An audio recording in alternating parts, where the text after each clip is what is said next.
Do your reading.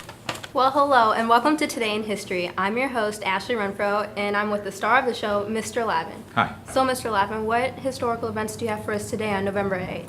Well, on this date in 1900 in Atlanta, Georgia, future writer Margaret Mitchell, author of the Civil War novel Gone with the Wind, was born.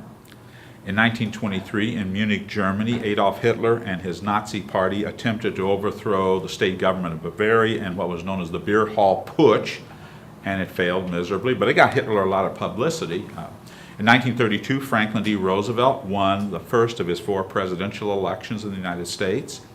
And in 1950, during the Korean War, the first ever all-jet airplane air battle took place. Very interesting. Now for the mystery question. Yes. In 1731, the first library in what later would be the United States was founded. And the question for our audience is, who founded the library? Think on that while we hear the answers for last week's questions. Well, if you remember, the question last week was about a panic that had occurred at the end of October in 1938.